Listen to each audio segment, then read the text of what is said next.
the Beggar King of Flamespire Peak. From the depths of a sundered earth marched the cavern-called legions of Kerneth Carl, the Beggar King. Banished by the High King of the Dwarves, Carl was sent to the gem-shorn mountain of Flamespire in punishment for cowardice at the Battle of Snake River. His clan lived, loved, and lost in those caves for centuries, nursing bitterness and bile.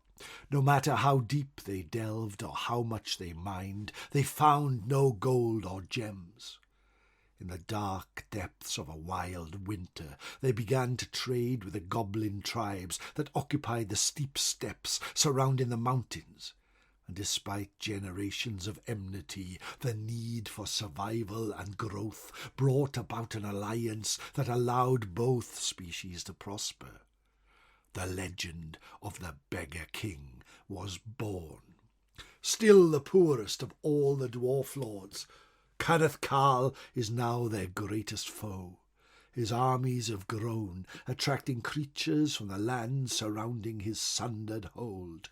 Now they march on the civilized lands, and there is no mercy in their minds. The earth shakes and cities fall. The Beggar King marches to war. In the midst of the great plains, the armies came together like ancient foes who knew each other well. The Beggar King setting up his army in a diagonal slant with a great sundered temple at its centre. The dwarf lords moved into place across the plains, setting up their cannon on their left flank, feigning a right with great strength of warriors in the centre.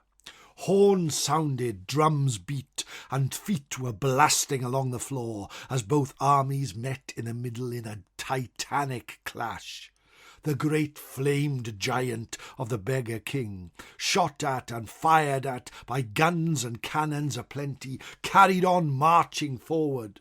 On the right, the dwarves, refusing the charge of the wolf riders, backed off time and time again. Casualties were high on both sides as cries rent the sky. The screams of the dying filled the air, and the spirits of warriors will once again haunt these peaceful places for millennia to come.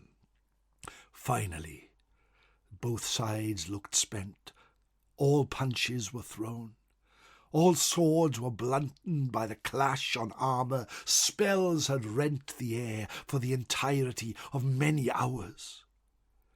Just when the Beggar King seemed to fall, his trolls trodden into the earth, his wolf riders riding forlornly amongst the hills to his left.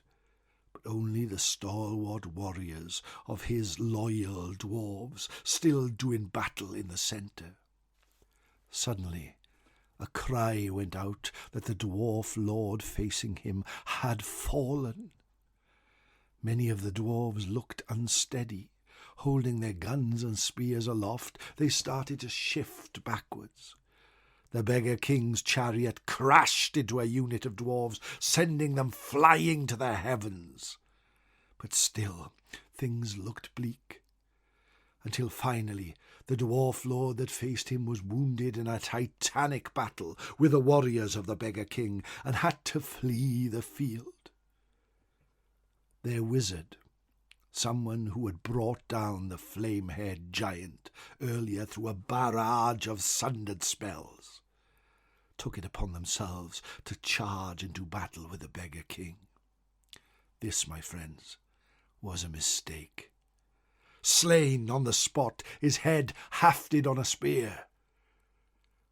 The armies of the Flamespire Peak were victorious and marched forward once again in victory.